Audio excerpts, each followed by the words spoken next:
Muito bem, gravação ok. O slide está aí, né? Está na tela, né?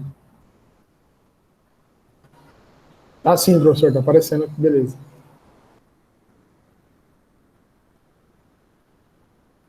Como é que foram aí? Tudo tranquilo? As avaliações? Tudo certo, professor, graças a Deus. Hoje a gente vai fazer a vista, né? Assim, numa sequência das questões. Aí eu fui colocando ali. Eu estou lendo uma turma razoável, pequena também, né? Aí eu coloquei só algumas questões aqui, algumas respostas, algumas sugestões aí na hora da abordagem. Mas dos que eu li, estou achando bem interessante.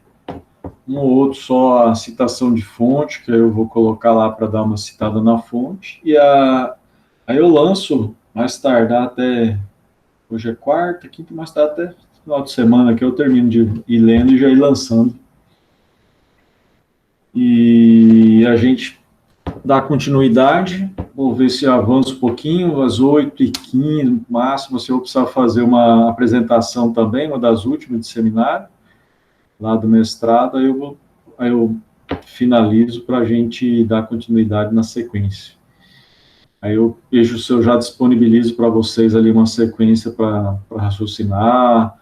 Eu passei um texto, acho que era legal, assim, uma leitura complementar, eu passei acho que no WhatsApp para vocês, né? Só para vocês terem uma noção. Ficou legal aquele texto. Tem mais dois, na verdade, são três. Aquele texto, ele é uma posição, né? E tem dois que são como contraponto. Depois eu vou passar para vocês entenderem essa ideia de ter um texto, uma visão, e ter os outros textos, outro texto ou outros como contraponto, uma visão bem interessante. Também na parte de complementar, eu achei interessante essa discussão de casos aqui, que é um debate, na verdade, que começa dia 4/5, né? Aí tem que ver a disponibilidade, mas é uma sequência, né? Não sei se vocês viram, olhem com calma depois. Aí tem 18, começa com o Cássio Carpinella, né? Não sei se vocês já assistiram, vejam os vídeos dele, é muito legal, né? E aí vai na sequência, né? De estudos de RESP ali, as treintes, microsistema processual, unidade de inventário, né? Enfim, eu achei bem interessante esse tema aí também. E o da leitura, se puderem depois ver como que foi feita. Eu passei para vocês? Deixa eu ver. Foi uma das últimas ou para vocês? Eu não... Dia 31/8 vai ter o Fred Didier. Fred Didier é um show, né? Sempre a aula dele, as discussões dele são muito interessantes. Ah, tá aqui da Renata. Ele tá no Instagram, professor. Tá, eu sigo ele no Eu Instagram, sei que ele tá. sempre eu tô olhando os temas dele, é bem interessante. Ele é fera mesmo, hein, cara? Olha, assim, desses contemporâneos, mais contemporâneo com mais de 20 anos de estrada, que é o caso dele aí, tá. Ele é muito produtivo, o Cássio, sem ser o Cássio, como que é o nome do outro? Freitas Câmara? Não, tem um que adora, é o Neves, é o Daniel Amorim, aliás, Daniel Amorim, ele adora a parte de lives, não sei como que ele está agora, mas ele estava sempre postando, vou até acessar depois para ver. Bom, a turminha, eu acho que muitos essa semana não entraram, não sei, nas aulas, por causa da questão da revisão, né? E aí alguns foram respirando, mas vamos começar, e aí no que forem entrando, eu vou dando maiores orientações. Hoje é dia 14 de abril de 2021, quarta-feira. Vamos trabalhar com a disciplina de processo civil, uma pauta de revisão, uma sequência ali, só para a gente compreender, na verdade, é uma orientação na hora das dissertativas, e na sequência alguns artigos para a gente avançar durante o nosso durante a nossa aula, né? As questões, vocês, vamos dizer assim, é uma turma, além de ser uma turma, né, dedicada, das leituras e tudo mais, eu achei interessante as questões subjetivas, e trabalhando muito a parte de jurisdição, ação, procedimento, dentro de tudo aquilo que nós pensamos, né? A primeira pergunta tinha a primeira não, acho 4, né? Perguntas subjetivas, tinha essa finalidade, fazer parar e pensar, vamos dizer assim, naquilo que a gente abordou, de vários temas que a gente abordou, mas principalmente utilizando a linguagem, a gente pode utilizar daquela ideia da paráfrase. O que é isso? É fazer a leitura do texto e aí, com as nossas palavras, transcrevê-la, né? E na paráfrase também tem que citar a fonte, assim, onde que pesquisou, onde que foi a origem, né? E realmente não ter citação nenhuma de fonte, seja de doutrina, uma leitura de jurisprudência, quando o raciocínio ele é feito de origem, ou seja, ele peguei minha garrafa, ele é originariamente daquela pessoa que está escrevendo, enfim. Qual que é a ideia? A gente, quando vê um texto, é comum na escrita, na dissertação, na avaliação, aproveitar, principalmente quando a gente tem contato com muitos artigos, né? E ter essa originalidade, às vezes, vai demandar realmente a paráfrase é comum, né? Eu ler, fazer a minha leitura e utilizar as palavras daquele que escreveu e citar a fonte. Esse foi um ponto. Um outro ponto que eu achei interessante, o pessoal também citou, a grande maioria citou, que pelo menos que eu não li todos ainda, diferenciando das questões objetivas, né? As questões objetivas, a gente tem a praxe de ser extremamente um fundamento em lei, né? Principalmente quando a gente faz as objetivas do processo civil, constitucional, você vai ver que a questão de Macaxis, que a gente fala objetiva, ela é fundamental, sempre no exame de ordem para concursos, na leitura da lei, né? Então, a gente está fazendo vamos dizer assim, um pouco da objetiva, uma ideia de subjetiva. A objetiva com leitura de artigos, que é uma sequência, e aí pontuando quando nos interessa. Então, essa primeira questão, a visão era jurisdição voluntária, jurisdição contenciosa, e até o termo jurisdição, porque aí vem a questão qual que é a natureza, né? Qual que é a natureza da jurisdição voluntária, por quê? E distinguindo aí da jurisdição contenciosa. Então, os colegas vários vieram com citação do Dinamarco, do Frederico Marques, né, que está aí na tela, e posso e devo citar a fonte mesmo, qual que é a obra, né? Eu gosto só de trabalhar autoridata, né? Mas é lógico que quando você está escrevendo, você vai colocar lá na referência, lá embaixo, a obra em si. Então, pode colocar na hora que vocês estiverem, né, podendo fazer as questões via sistema, portal, pode colocar a obra, né, ou o site. Eu acho que muito é o site de pesquisa, de onde que você foi, né.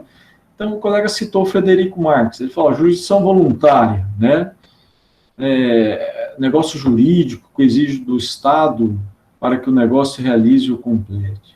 Acrescenta que, em função da natureza administrativa, do ponto de vista material, ato judiciário, né? Em relação às suas finalidades, é função preventiva e também constitutiva, portanto, na jurisdição voluntária não há lide. Olha que interessante, aproveitar isso. Você poderia falar, né, a jurisdição voluntária, a ideia é essa, né? Que não haver uma discussão entre partes, né? E começaria até falando, mas o que é jurisdição, né? E aí você pode utilizar os seus termos, se for uma dissertativa que tiver só com vade-mecum, né? Mas o que é jurisdição? Aí você traz, né, essa função do poder estatal por meio do poder judiciário, e realmente ali dentro de uma relação processual, dizer qual daquelas partes tem o direito, ou, num caso voluntário, no sentido de resolver uma questão que mais se assemelha a uma lide administrativa, mas que não é administrativo, né? Se procura o Estado pelo Poder Judiciário, a função aí é jurisdicional, né? De acordo com a doutrina que entende que a jurisdição voluntária tem natureza administrativa, não ocorre litígio, não há processo. Então, o colega vai lá e faz essa afirmativa. Não há partes, havendo apenas uma medida judicial de caráter administrativo, né? A gente vê muito na leitura essa terminologia, né, na jurisdição voluntária, o caráter administrativo. Um exemplo que vi que muitos citaram, a questão do inventário, a abertura de um inventário, né, os outros colegas citaram um caso de herança jacente também, mas o inventário em si, em regra, é uma jurisdição onde não há litígio. Mas por que em regra? Porque pode ocorrer, sim, de no meio do caminho haver uma discussão ali pelos bens a ser objeto do inventário, né?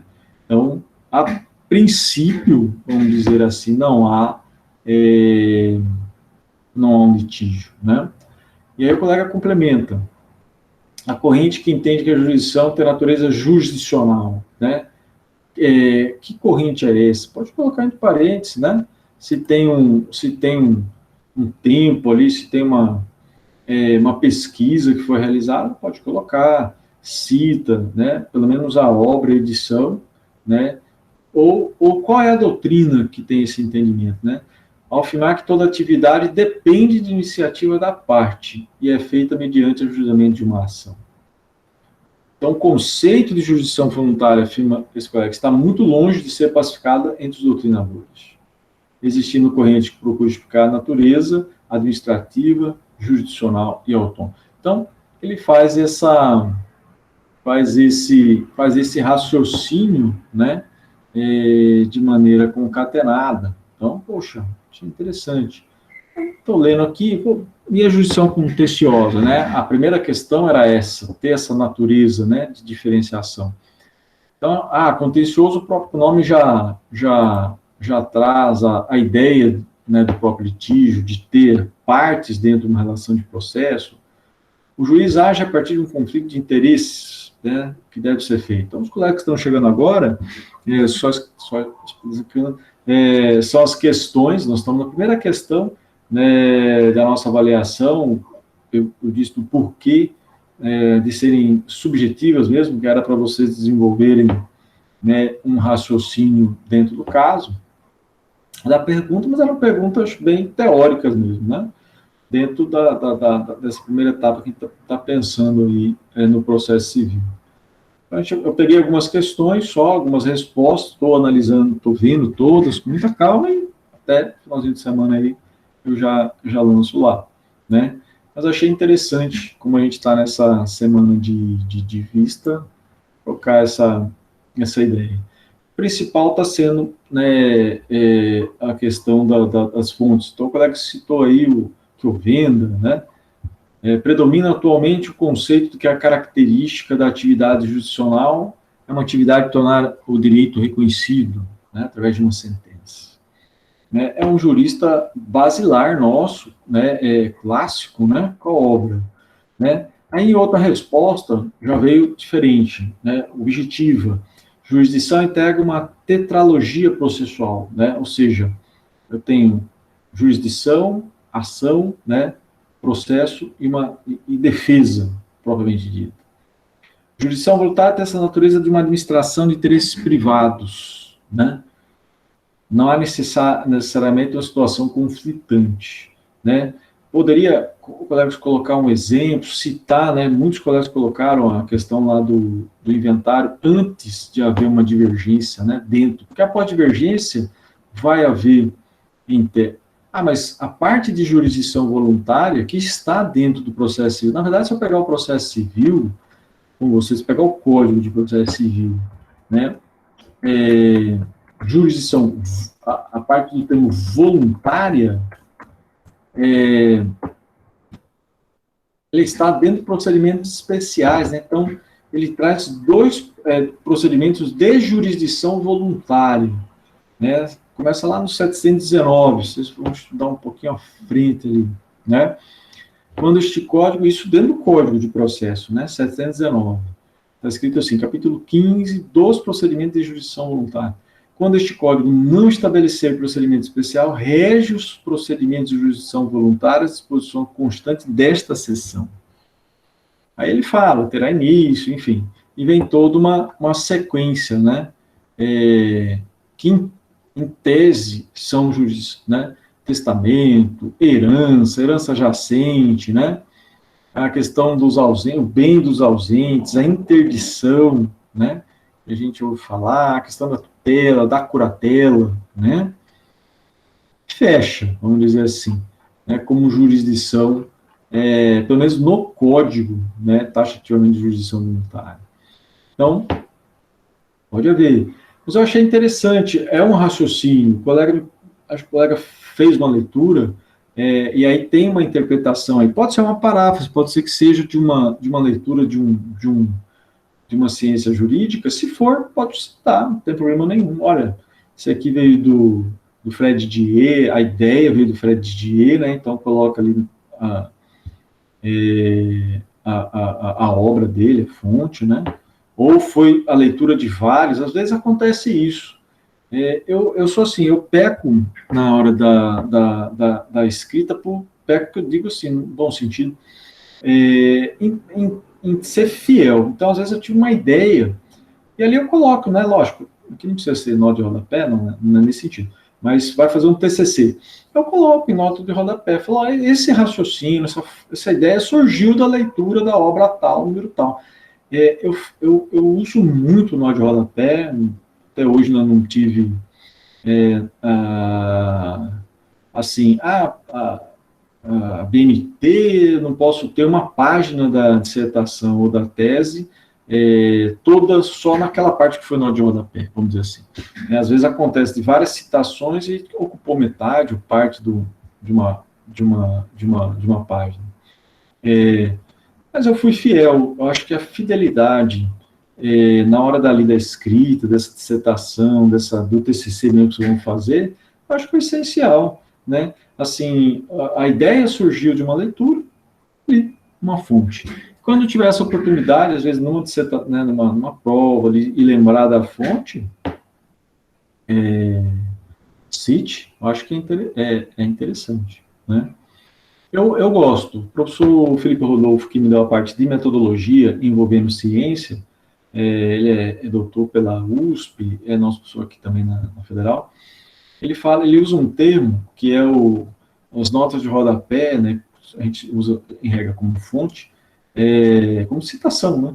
São como pontes para o infinito, né? Depois de uma leitura eu vi que existe um raciocínio em outra obra nesse sentido também, né?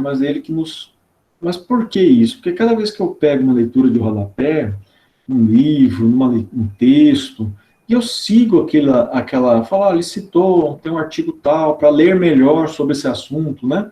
E você vai atrás daquele raciocínio, o quanto você agrega, vamos dizer, de conhecimento ali. Lógico, aqui não há necessidade de tudo isso. Estou só no sentido da gente, caso a paráfrase, que é comum, leu e nas suas palavras escreveu. Nesse sentido, pode citar a fonte também daquilo que você leu e escreveu, que eu acho que é pertinente. Jurisdição voluntária, de maneira muito simples, aqui em outra resposta, é a que se exerce sobre relações jurídicas não controvertidas. Eu peguei as respostas mesmo, o colega está comigo aí e falou, essa é a minha. Sim, só coloquei para os colegas também verem como que foram, né? Aquelas que eu consegui ler, não li todas. Quanto à natureza da jurisdição, não há apenas uma corrente. Olha que interessante. Né? Então, jurisdição voluntária, né? Não controvertidas, interesse pessoal patrimonial, sujeito a controle administrativo e da autoridade. Então, não tem apenas uma corrente, aí vem a corrente majoritária, né? Posso citar, o colega acho que citou a frente depois, Didier, Humberto, Hernani, pode. Citar que eu falo, não precisa transcrever, não. Você fala, mas eu tinha só pouca linha lá. Você pode colocar só quem que é a corrente, né? Isso é uma preocupação que eu tenho também. Na hora que está escrevendo, eu falo, olha, predomina, eu tenho escrito nesse sentido também, predomina o entendimento, por exemplo, do processo laboral ser autônomo em relação ao processo civil, ao direito processual comum. Mas quem pensa isso? Aí eu já vou colocando. Às vezes até eu coloquei naquele momento, se tem nó de rodapé, ou faço uma sequência, né? Lógico, eu estou pensando para vocês no TCC, de já trazer esse argumento, né? Que é uma fonte, que é o que a gente chama de argumentação mesmo, né? Com fundamento naquela. Então, aí quando ela colocou, né? Não há lide a ser resolvida, não há que se falar em jurisdição. Né? Como não há lide a ser resolvida, não há que se falar em jurisdição. Não haveria também a substitutividade dos princípios da jurisdição, pois o Estado juiz se insere apenas para homologar o negócio jurídico, não substituindo partes. Né? Se não há conflito de interesses, não há partes de si interessadas. Então, ele já está direcionando a resposta, já é jurisdição voluntária nessa resposta, né? A segunda corrente diz que possui natureza de atividade, entendeu? Primeira corrente, pode citar fulano, fulano, fulano, se tiver espaço, se tiver, né, um caso de resposta. E a segunda corrente, fulano, diz que possui natureza de atividade jurisdicional. Isso está falando do voluntário, né? Não se pode dizer que não há lide de jurisdição, né? Parte da premissa que não se pode dizer que não há lide, como, por exemplo, na interdição e na retificação do registro imobiliário. Então, veio lá, citou um exemplo, né? Deixa eu só colher a colega aqui. Interdição e interdição está lá em registro imobiliário. Principal distinção da jurisdição contenciosa e voluntária, olha que interessante, faz uma citação, pensou, olha, e já coloca, olha, no entendimento, né, não precisa colocar no entendimento, a principal distinção é aqueles fatos levados a juízo necessariamente devem ser objeto de litígio entre as partes. Opa, esse é o entendimento, né? Então, eu não sei se eu tinha colocado numa das respostas aqui, ou ficou faltando, ou está na sequência, acho que está na sequência. É de uma fonte de outro caso, mas acho que está na sequência, que não é esse aqui. Então, esses foram os raciocínios, né, da primeira questão, né? Estou lendo caso a caso, os colegas que chegaram agora é uma revisão utilizando respostas e questionamentos de colegas, né? E pergunto, quem tiver dúvida, pode falar. Eu vou estar lendo, estou lendo cada uma e até o finalzinho de semana já lançando ali as notas. Todas que eu li até agora, achei bem interessante as respostas, né? A ideia hoje é realmente fazer esse bate-bola, né? Vocês perceberam... Professor? Pode falar. As minhas perguntas foram muito objetivas minhas, e coloquei algumas juras para eu pensar, não sei se ficou certo. Eu vou ler o seu, ainda não... Rose, né? Rose não, deixa eu ver. Ellen. Herlin? Sim, Herlin. Sim, Herlin, não se preocupe, mas é uma resposta sua, né, aquela resposta com leitura, eu acho que isso que é essa... Qual que foi o objetivo? São 4 questões, então assim, mas são muito fácil. Eu não acho fácil, na verdade, eu acho mais assim, é mais trabalhosa, porque você vai ter que raciocinar aquele parte por parte, né? Então, por mais que vocês vão falar, nós vamos falar, né? 10, 15, 20, 30 anos, vocês vão ouvir falar de jurisdição, de ação, de processo, de procedimento, e a ideia era realmente lembrar, né, o que você raciocinou de jurisdição, o que é jurisdição, o que é voluntária, contenciosa, diferencial. Aqui nessa questão, eu tenho uma legislação, né, uma organização judiciária. O que é a diferença para o processo civil, né? Direito de ação, lógico que eu falei direito de processo civil, mas é um processo comum, laboral, penal, o não penal, acho que caberia dentro da teoria geral, né? Entre direito de ação e o próprio direito material, né? Cássio Capinelli escreve isso aí muito, né? Para quem gosta da leitura dele, que é uma leitura fluida mesmo, uma leitura bem né, interessante, são vários tomos, né, da obra dele. Lógico, ele tem um que é compêndio, mas ele tem as obras por tomo, né, tomo 1, 2, 3, para quem gostar. Então, fui pegando, né, então, o direito material, opa, conjunto de normas, né, uma das respostas, direitos aos indivíduos, trata de relação entre partes, é o interesse primário, a própria relação subjetiva. Olha que palavra, né? A gente fala em direito subjetivo, direito material, né? Direito civil, direito material, direito subjetivo, direito ambiental, né? Enfim, direito consumidor, né? Você vê que a gente fala nesse direito material, né? Direito agrário, direito bancário, enfim. Né? E o colega foi citando, né? Esses direitos são violados, entra em cena o direito processual, que é um conjunto de regras, ok, que organiza o instrumento pelo qual se buscará ali essa violação. Poxa, interessante.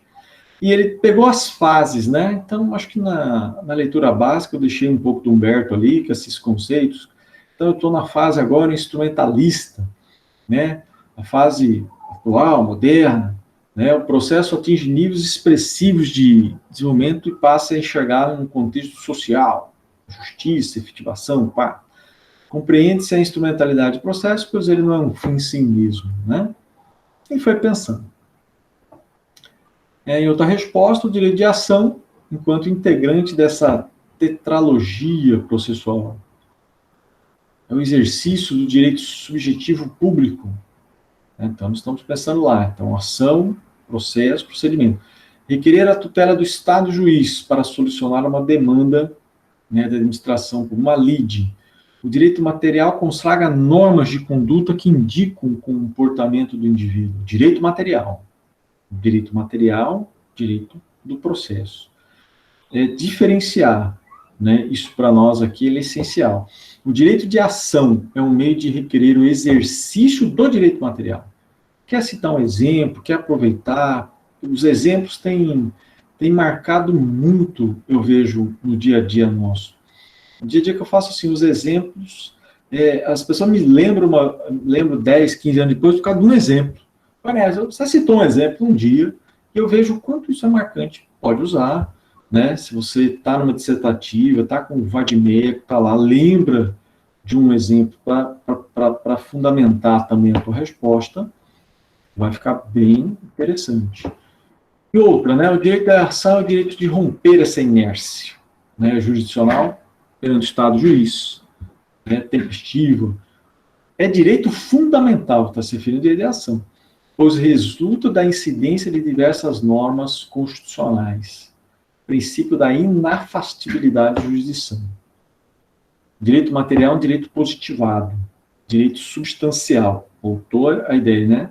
Direito substancial, direito material, direito processo, direito adjetivo, né? A gente ouve muito, processual, né? Essa externalização da função do Estado, né? Então, isso foi respostas e várias delas também nesse sentido, né? Outro questionamento, que era que eu para o processo, eu fiquei colocando o processo civil para não abrir muito a margem, vamos dizer assim, para o direito processual como um todo. Ação, processo e procedimento. Isso é muito fácil, eu vejo teoria geral do processo, eu vejo no direito processual civil 1, 2, 3. Mas será? Né? Será que é tão simples assim na hora que a gente diferencia, né? Então o colega chegou e falou, direito de ação, direito público subjetivo. Confere ao cidadão exigir do Estado a prestação de tutela, jurisdição, né, poder judiciário, eventualmente violada. O exercício desse direito pelo cidadão surge a possibilidade do que chamamos de processo. Assim, legal. Processo é instrumento. Eu ouço muito isso, né? Dinamarca falava muito nessa instrumentalização, né? Da função da prestação jurisdicional. Já procedimento é o modo, né, que devem ser cumpridos, o rito. Se eu pegar hoje o processo civil, né, que é uma lei federal, eu tenho só 2 procedimentos. Então, eu teria, então, 2 ritos, né? E só de falar isso aí, eu já tenho que seguir linhas diferentes, né? Mas, lógico, para nós aqui. Então, o procedimento comum e o procedimento especial, que a gente vai separá-los, né? imagine um trem. Falei, pô, interessante, porque num dia desse, olha só como são as coisas. Eu estava imaginando o trilho dos trens, como o colega fez, só que eu estava pensando em trilhos, né? O raciocínio era duas vias que se cruzavam. O que era isso? Eu tenho o processo comum, processo civil propriamente dito, geral, e o processo laboral. E seguindo como em vias paralelas, né, caminhando paralelas. Em determinados momentos, esses processos eles têm uma intersecção e voltam a andar paralelamente. Esses momentos de intersecção são momentos em que eu tenho que utilizar do processo geral, que é o processo civil, dentro de um processo não penal, laboral, tributário, ambiental e assim por diante.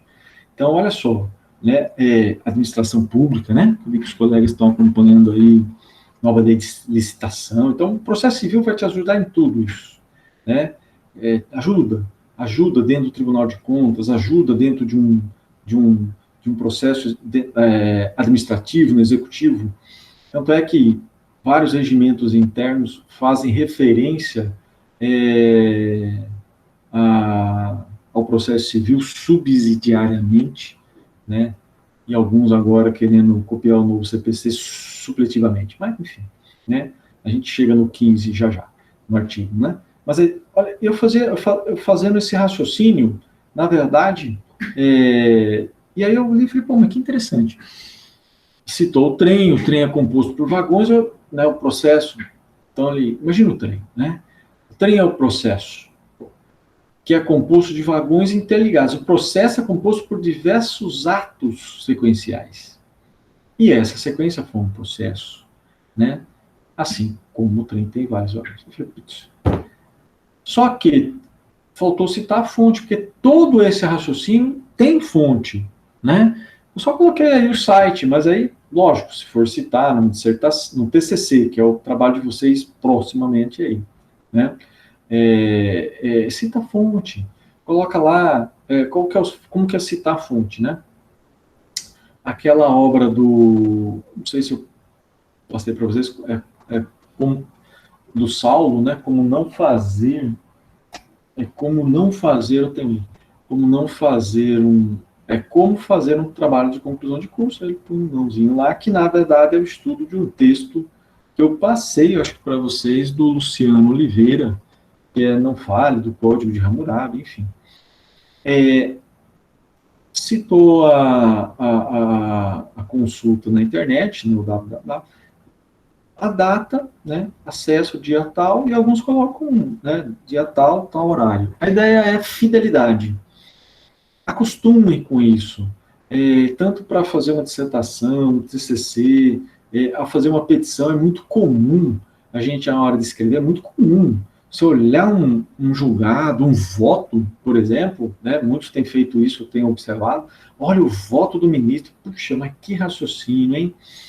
Copiou, né, trouxe para a sua petição, trouxe para sua defesa, enfim, cita a nota de rodapé, né? Se você não quer colocar ali de maneira destacada, dentro daquelas técnicas, enfim.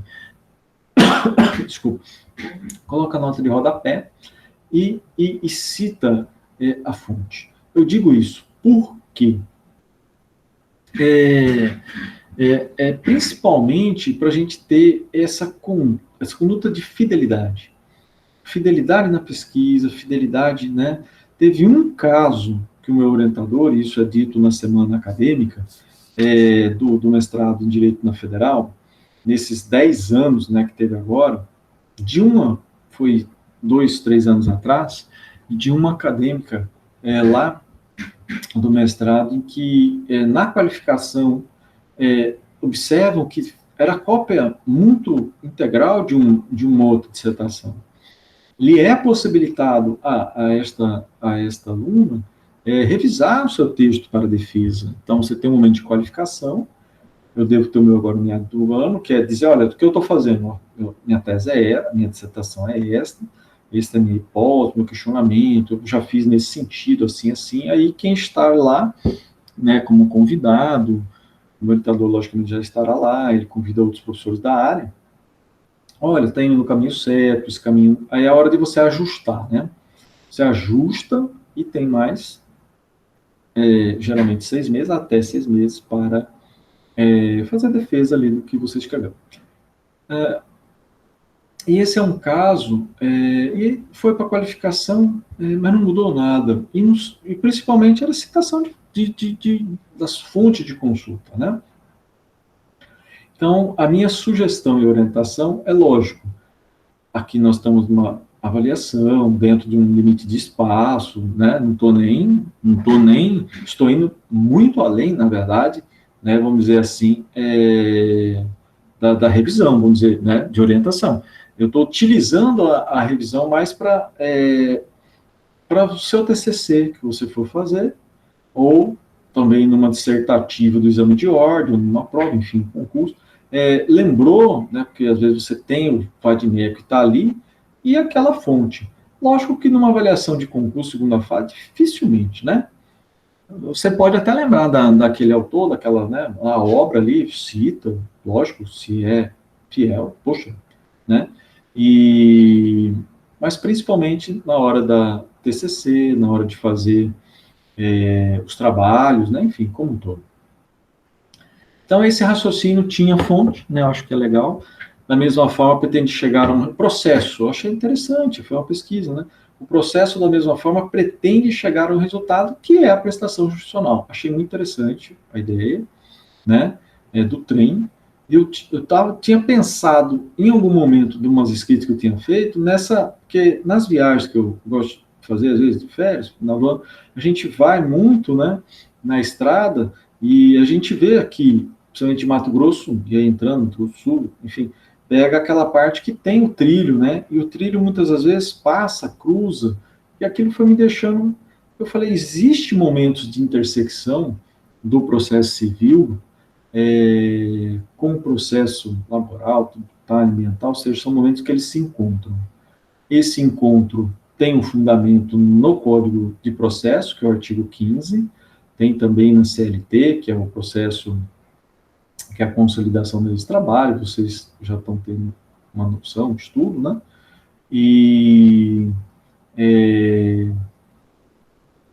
Achei interessante. Então, pode citar, né?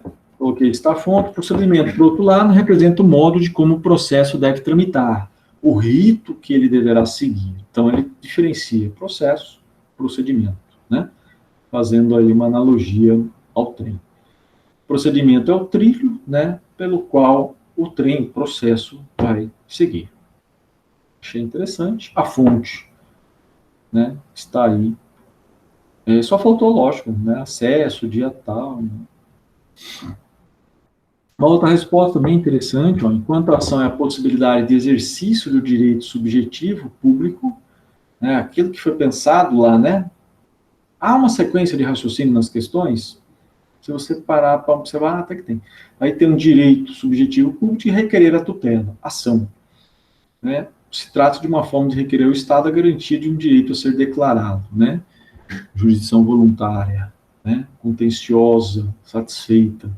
Processo é um meio, então ação, exercício, processo é um meio, né, em resposta ao direito de ação.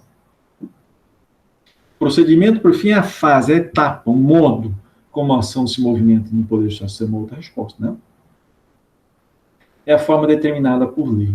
Poxa, esse raciocínio tem um fonte também, olha, puxa, Nes, eu vi aqui no Fred, eu vi no Cássio, vi no Humberto, não é o mesmo, nem se pesquisar, não é a mesma, não é transcrição, né, como no anterior, mas é uma paráfrase. O que é isso? Eu li e com as palavras, né, aproveitando algumas, eu utilizei. Pode citar também, caso seja, né, no caso como esse. Em outra resposta, a ação é o ato jurídico iniciador do processo. Ação, né? É um direito àquele que se sentir lesado ou ameaçado, né? Ameaça ao direito. Olha que interessante, pensou lá também. É muito comum isso que eu tenho feito, da gente ler, por exemplo, li o artigo 5º, 35, várias vezes da Constituição, que fala ameaça ao direito, né? E às vezes a gente escreve, é uma paráfrase, mas há a norma, né? Onde a gente lê e com as nossas palavras, a gente vai raciocinando. Eu acho muito legal isso, né? Então, às vezes, pegar aquele artigo que fala, um exemplo, processo civil poderá ser utilizado supletivamente, subsidiariamente, pelo processo de trabalho, eleitoral, administrativo. Isso é um artigo que está ali, mas você pode desenvolver todo um raciocínio utilizando aquelas palavras, né? Então, o direito de se sentir lesado ou ameaçado. Então, puxa, me fez lembrar do artigo 5º e do artigo que a gente vai ver, primeiro, segundo do Código Civil, né? Terceiro, que ele possui de socorrer o Estado. A doutrina classificou os elementos da ação, partes, as causas de pedir e os pedidos. O processo é conforme a severa de Dier. Opa, pode citar, se tem facilidade, a obra, né? A fonte, a obra dele é Curso de Direito Processual Civil, volume 1, né? Ano tal. Jurisdição exercida processualmente, mas não é qualquer processo. Não basta que tenha havido processo para que o ato seja válido e justo. Resumindo, achei legal, olha. Resumindo, ou seja, ó, o que eu penso, né? Que o que está entre aspas a gente está citando, né? Não basta que haja processo para haver o exercício legítimo de socorrência. Não basta. É preciso que os ritos, né? E aí está certo que eu tenho 2 procedimentos, eu considero como rito os procedimentos, como especial, sejam seguidos com todos os princípios da Constituição, devido processo legal, né, como exemplo, o direito à ampla defesa, o contraditório, o juiz natural, etc. O procedimento pode ser entendido como atos que movem este processo, o conjunto de atos concatenados, né? Essa ideia formal, né, pelo qual se instala. Olha que interessante. Em suma, ou seja, procedimento de acionar o judiciado com uma ação, direito, vai gerar um processo. O processo movimenta até o trânsito em julgado através de outros procedimentos que devem ser realizados pelo autor e réu à observância do Estado juiz. A outra questão falava nessa diferença entre o devido processo legal e o direito fundamental. A diferença, acho que se partiria daí, né? A questão fala qual a diferença, mas no seu entendimento, há diferença? Há diferença, né? Mas a gente ouve falar em devido processo legal desde o primeiro dia, né? Você lembra lá, né? Primeiro dia que eu falo na academia mesmo. O direito fundamental a um processo justo. Aí, resposta, uma delas. Cito o artigo 5º, né? 54, ninguém será privado. Esse é o fundamento, né, que a gente tem na Constituição, né? Processo justo, né? O princípio considera os procedimentos. Mota, né? Mota que é uma, bom, ano e parte, dá para a gente pesquisar. Conceito de devido processo legal, influxo decisivo da Suprema Corte, aspecto material. Por essa razão, são 2 as dimensões do princípio: procedimento e substantivo. E ele vem pensando, né? Para a observância da justiça, no processo são indispensáveis alguns requisitos: manifestação do réu acusado, segurança de que não haverá declaração de culpa antes do trânsito em julgado. Isso aí é, né? Presunção de inocência, isso aí hoje, poxa, né? Tá, vamos dizer assim, no momento, né? Na atualidade, é uma discussão do Supremo Tribunal Federal, né? Então, na hora que você está pensando, escreva, coloque, é o seu posicionamento. Caso seja uma consulta, né? Sugestão, cite a fonte, né? Se for uma TCC, se for uma questão, uma avaliação que você está consultando, né, coloque. Acho que é pertinente, né? Se é um site, qual é o acesso? O acesso é acesso dia tal, hoje dia 14, acesso dia 14/4. Conscientizar dessas citações da consulta, da doutrina, texto, né, na jurisprudência, te tranquiliza. Eu penso assim, tranquiliza assim, por isso às vezes eu tenho várias notas de rodapé e no corpo do texto para mim, e hoje a BNT permite, que a gente chama autoridata, né? Autoridata, eu gosto de autoridata, porque eu uso muito daquele do Word, que eu já vou cadastrando ali e vou citando. Autoridata. E se integral, aí eu cito mesmo no corpo do texto e vou conversando com a nota de rodapé, tá certo? Então, esse caso, essa resposta era a sequência, né, do raciocínio que foi feito aí. Tranquilo. Lógico que eu estou só sugerindo aí a citação, que eu acho que é legal, né? O devido processo em outro é legal. O processo legal é a garantia, né, de que a jurisdição ou contenciosa seja estabelecida sob critérios legais, foram anotados pelo Estado sem ofender a razoabilidade, devido ao processo legal.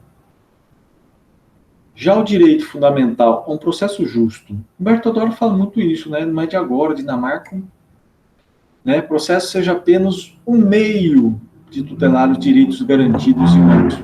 Eu falo assim, fala nesse sentido de diferenciar, né, um processo justo do devido processo legal, né? Em ambos os princípios busca a tutela adequada, né, tempestiva. Falamos em devido processo legal sob o aspecto constitucional. Traz de uma visão mais de procedimento, né? Então, estou olhando se tem artigo 5º, 54, né? Lá fala em devido processo legal, né? Já o conceito do processo justo diz que se faz necessário respeito a garantias constitucionais processuais de acesso à justiça, né? Um processo justo, um devido processo legal, necessariamente tem que ser justo? Um processo, para ser justo, necessariamente tem que ter passado por um processo legal, por um devido processo legal, né?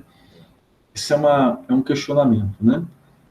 Quando temos os princípios do devido processo legal e do processo justo, portanto, nós teremos as garantias de que haverá um processo equitativo, né, e uma decisão justa. Então, achei interessante, né? Pensou, opa, qual que é o entendimento aí, né? Esses foram os raciocínios, né? Eu coloquei aqui para diferenciar, só para fechar ali a sequência de hoje. Esses foram alguns raciocínios, lógico, né?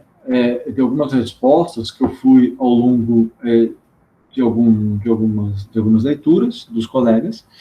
E a ideia principal hoje nessa revisão foi do porquê.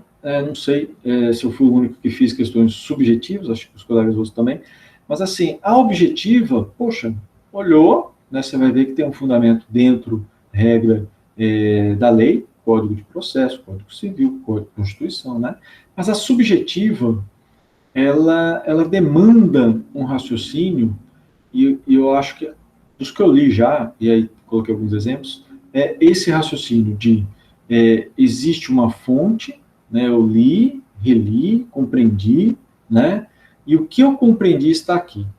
É fácil? Não é. Se pegou, transcreveu, igual, não é paráfrase. Paráfrase é ler o que está lá e escrever aqui com as minhas palavras. Ainda assim, eu tenho que citar a fonte, ok? Sem precisar destacar se for uma dissertação, se for um TCC. Só coloca no autor da ata ou cita a nota de rodapé. Se for transcrição integral, que foi o que eu coloquei ali anterior, cite a fonte, ok? Se for de um texto da internet, se for, né, um artigo de livro, enfim, coloque lá, né? Se for um TCC, por exemplo, ou um trabalho de seminário, que tem que ter uma conclusão lá, fazer aí coloque o texto, destaca, né? E coloca a citação de fonte. Porque quando você destaca o texto, não precisa ser entre aspas, nada, destacar mesmo, a gente usa muito ali no meio do texto, né? Eu uso fonte normal 12 times, aí 11 no meio do texto, aí sim eu reduzo, coloco o parágrafo no meio, né? E a fonte 11, não precisa de aspas, não, você já destacou, né? E nota de rodapé 10, então ficou 12, 11, 10. Às vezes, 9 para nota, mas essa sequência de destaque eu acho que é interessante, tá? E, como eu disse no início, para os colegas que foram entrando, que estavam no início e depois foram entrando para os demais, e depois eu estou gravando, né, até para deixar para os colegas outros, falar, mas o que foi discutido, né, nessa aula? A ideia era fazer essa vista de prova mas pensando, né, do porquê da questão, né, do porquê de pensar, de desenvolvê-la ali. Lógico, seria muito melhor, né, em sala, podendo escrever, podendo ali ter esse tempo de transcrição, né, vamos dizer assim, com as cópias, em regra, utilizando ali o espaço-tempo. Então, e aí até o final de semana eu vou ler, não li todos ainda, e vou lançando, né, os nossos. Quem tiver alguma dúvida, Ernesto, tem uma dúvida, por que disso, daquilo, à vontade aí, né, na sequência das aulas. Hoje eu vou avançar um pouquinho mais, mas às 8 e pouco eu tenho que fazer uma apresentação também de seminário, começar para fechar algumas matérias, e aí eu só quero fazer a sequência. Eu sei que a revisão, mas Enéas, revisão não tem aula nova, né, não tem uma matéria, mas não é nem matéria nova, né, você vai observar, os colegas que estão vindo aí, algum colega vizinho fala, por que o Enéas deixa as capas de obra, né? Primeiramente, para diferenciar, né, a gente discutindo aqui. E segundo, é conhecer, né? Essa aí vocês já conhecem. A sequência de artigos que nós vamos fazer, a gente vai direcionar, né, para todo, vamos dizer assim, o processo, já olhando para a competência na sequência, parte, citação, já vou pegar detalhes de atos, mas eu coloquei uma sequência aqui para a gente fechar hoje, que já foi pensado, né, dentro do processo, né, esse início do processo, né. Então, o juiz não pode iniciar de ofício. Leia o artigo, pense com ele, tá? Iniciativa da parte, desenvolve por impulso. Aí está a ideia da inércia que a gente leu, eu li várias respostas, né? CPC, CLT é consolidação, e aí às vezes eu vou citando, né, outras leis, né, extravagantes. Então, o juiz deve sempre aguardar a iniciativa da parte.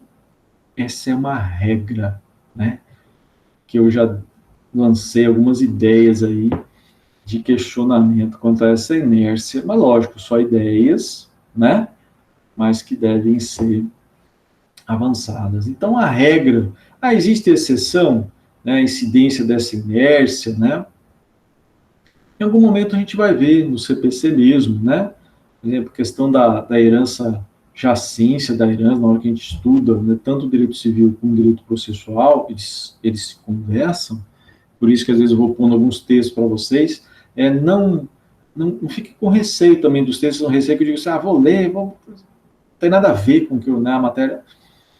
Pelo contrário, leia o texto, os complementares que eu mando aqui, estou mandando mais no grupo do WhatsApp, que é algo mais rápido, leia o texto com uma ideia assim de agregar realmente uma forma de escrita, e ali falando do direito processual, do direito civil e constitucional, mas deixa o seu raciocínio na leitura livre mesmo, não tenta, vou ler, vou tentar gravar um negócio, se puder, né, logicamente numa leitura assim mais tensa na hora dos detalhes, se não, só faça uma leitura mesmo só com essa ideia de agregar, né. Então, existem situações em que o magistrado, dentro daquele processo, ele dando início, né, não é comum, né? Aliás, é excepcional, né? Excepcional, tá?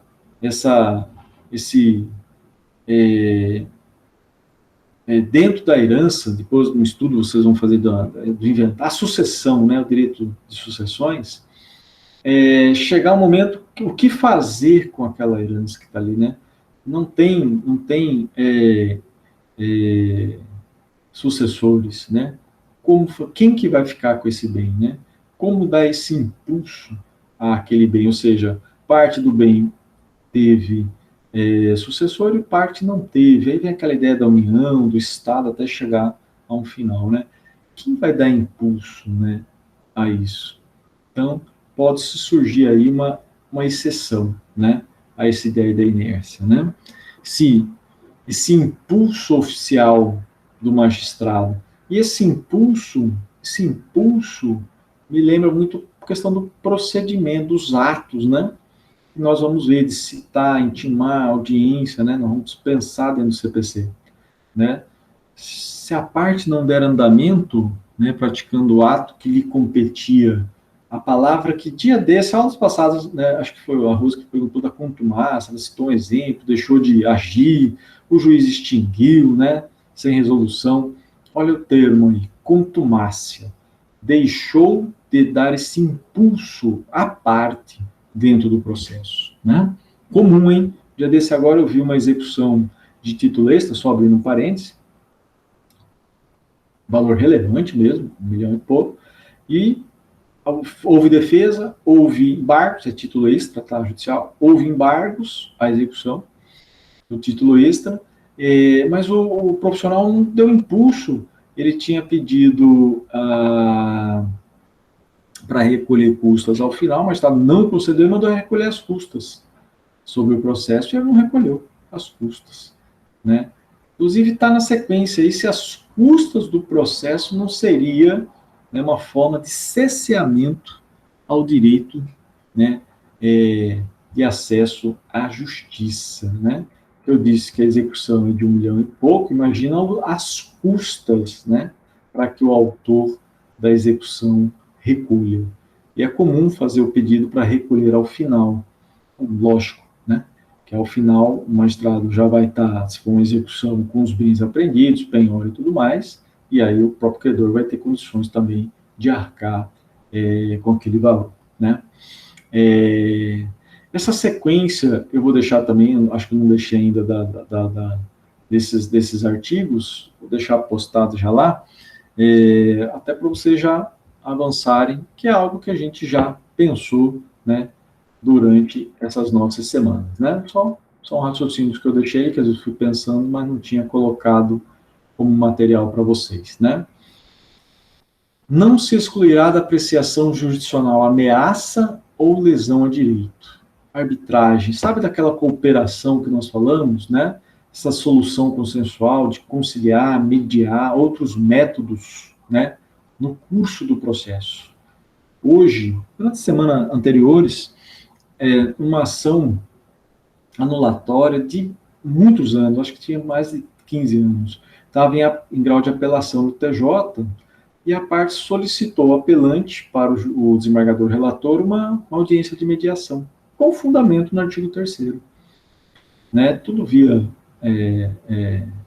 plataforma, e naquela audiência, tratando de uma anulatória, também de valor bem relevante, pouco ambiental, enfim, porque eu me lembro disso, porque essa questão, abrindo um parênteses aí, é porque hoje a mediação, tanto de primeira instância e da segunda TJ, TRF, está muito comum, né?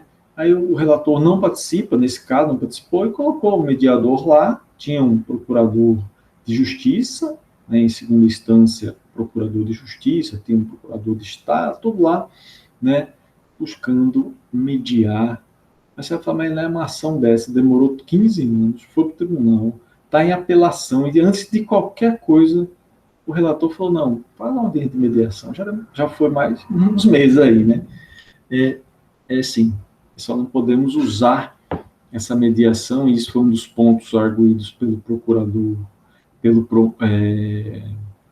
pelo procurador de justiça, né, que é o Ministério Público em segundas instâncias,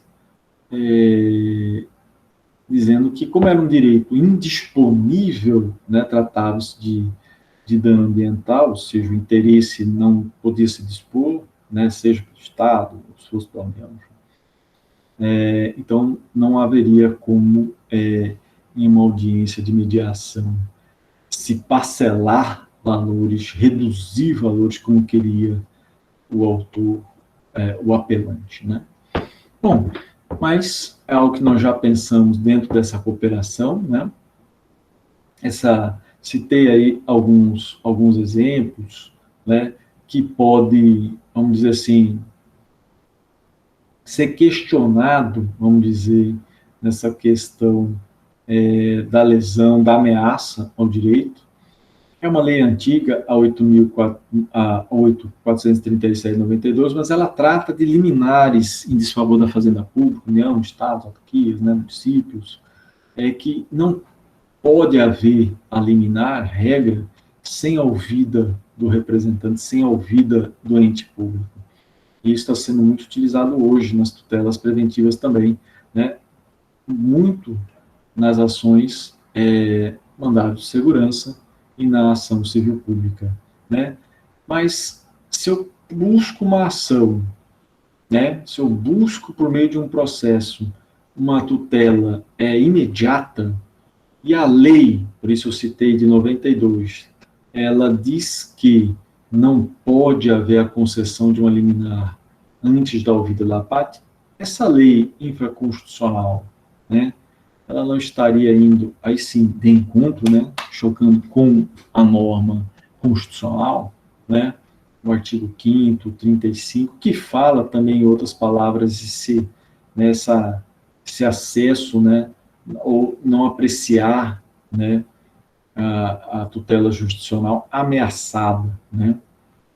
Como são alguns questionamentos que eu coloquei, né? Haja ou não lei prevendo essa regulação das liminares, se o jurisdicionado dela necessitar, deve ser concedido pelo Poder Judiciário, né? A tutela jurisdicional adequada como princípio constitucional de mediação. A gente viu muito isso, né? Nessas questões que a gente pensou aí na revisão, né? Acesso à justiça a gente já falou, coloquei aí, se dependendo das custas de um processo, imagina, um processo de 1 milhão para executar o credor, vai pagar quanto? Já imaginou? Se colocar lá, um valor altíssimo aqui em Mato Grosso, né?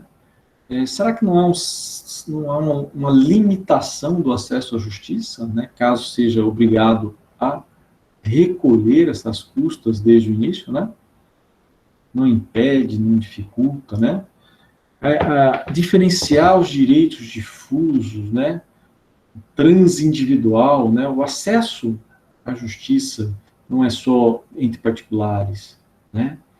Eu posso ter uma ação civil pública, uma ação, né, popular, uma ação que vai envolver pessoas indeterminadas, né?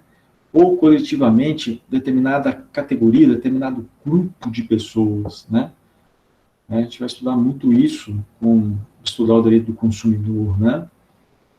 Essa ideia de direito, essa matéria de direito de metas individuais, o que é isso? Vai atingir mais de uma pessoa, né? Ser feito erga omnes, né? Então, nós estamos estudando um artigo do processo civil, mas que tem uma repercussão muito além, né? Limitar os efeitos de uma decisão dentro de um determinado território não ofende esse princípio constitucional do direito de ação? Por que eu coloquei isso aí? Né?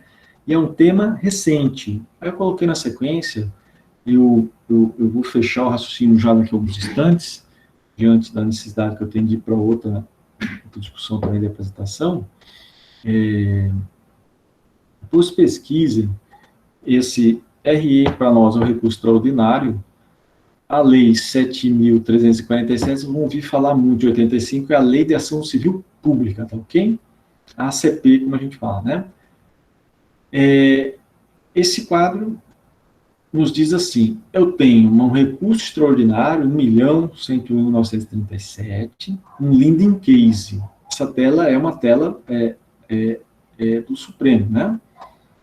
Bom, leading case, né, é um caso que está representando vários. Ele é um caso na linguagem própria, né, que a gente usa para falar muito em leading case em filmes americanos, mas é uma ideia de que aquele caso é o caso de repercussão mesmo, né, uma repercussão social, política, jurídica, econômica, que vai repercutir em outros, né, aquela matéria. Qual que é a matéria?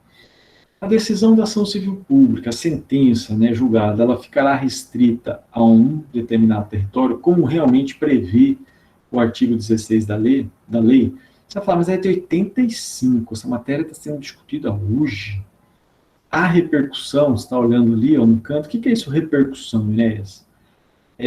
Para se chegar a essa matéria no Supremo, eu tenho que ter uma repercussão social, política, jurídica ou econômica. É o que nós chamamos de repercussão geral da matéria constitucional. Ernesto, mas por que isso agora? É porque o artigo que eu estou lendo com vocês diz que não se excluirá, né? da tutela jurisdicional, ameaça ou lesão a um direito, né? E essa abordagem diz que eu vou ter o julgado, e aquele julgado ele vai ter uma limitação. Isso eu estou pensando no direito meta-individual, direito coletivo, direito de fundo, né? E por que não ter aquela decisão, né, vamos dizer assim, em outro, tratando da mesma matéria, em outras, né, repercutir para outras regiões, né? E isso, né, eu fui discutindo, pensando e raciocinando, né? Afastar essa ideia do prévio esgotamento de via administrativa, nós não precisamos disso no processo, eu não preciso, regra, esgotar, eu fui mover uma ação em desfavor de uma empresa, porque ela deixou de entregar um produto, uma relação de consumidor, e a empresa alega que não esgotou, né, a via administrativa, não esgotou a via junto aos PROCONs, Estado, município. Isso não é obrigatório mesmo, né, eu não posso vincular. Existe exceção? Eu vou colocar uma exceção aí para vocês, está até aqui, né? Depois dá uma olhada, se é uma justiça que fica distante, mas aqui em Mato Grosso não está tão distante, não. Essa ideia da justiça desportiva, né? Tem vários colegas, alunos, ex-alunos, ex-alunos, né, formados e graduados, indo para essa justiça chamada desportiva, né? Lá exige pela Constituição, eu cito o artigo 217, parágrafo 1º, né? Ações relativas a disciplinas, competições desportivas, é que o texto exige, na forma da lei, o esgotamento da instância da justiça desportiva. A gente fala justiça desportiva, mas ela não está, na verdade, na estrutura do Poder Judiciário, né? Ela é uma justiça própria, vamos dizer assim, né? Que trata da relação de esporte, né? Na sequência, eu fiz algumas anotações, pessoal, que eu vou parar por aqui. Logicamente, a abordagem vai um pouquinho além do artigo, que é entender, por exemplo, uma ação rescisória. O que é uma ação rescisória? Né? A ideia é saber que eu posso, mesmo após transitado em julgado, uma sentença, ou aí eu penso em um acordo, que é uma decisão dos tribunais, eu ainda posso ter uma outra ação para discutir aquela sentença, lógico, dentro das hipóteses. Tem uma delas lá, muito alegada, é a violação daquela decisão a uma norma, né? Você vai falar, mas então eu tenho uma ação que tramita, chega a um resultado, transitado e julgado no sentido de não cabe mais recurso dentro daquele processo, e ainda assim eu posso ter uma ação, Inês, para discutir aquela decisão, uma outra ação. É isso que eu queria trazer aqui, porque é possível, chama-se ação rescisória, só que para essa outra ação, para discutir aquela sentença, eu tenho que fazer um depósito, eu tenho que depositar um valor dentro, né, daquela causa proposta, regra 5%. E o questionamento é se exigir essa caução, no caso aí, né, depois a gente vai ver nos outros casos de garantia, não é um cerceamento desse direito de ação, né, todas as vezes que eu exijo o pagamento de um determinado valor, né? Eu vou sintetizar aqui, pessoal, com vocês, eu não vou avançar hoje, porque eu tenho essa necessidade de apresentar para um seminário para fechar uma matéria do mestrado, mas eu fico à disposição, depois de lançadas as avaliações essa semana e tudo mais, para vocês, caso tenham algum questionamento, manda uma mensagem, né? Manda e-mail, caso tenha. Eu vou colocar lá para as nossas próximas aulas uma sequência de leitura. Eu peço para vocês já irem antecipando e a gente fazer a discussão aí na sequência de aulas, tá bom? Eu vou só parar aqui o slide. Essa semana eu estou esquecendo, às vezes, dos procedimentos regulares. Tem alguma pergunta, pessoal, que queiram fazer? Se quiserem depois, podem questionar, ver lá das avaliações, tá? Eu vou estar parando a gravação aqui também.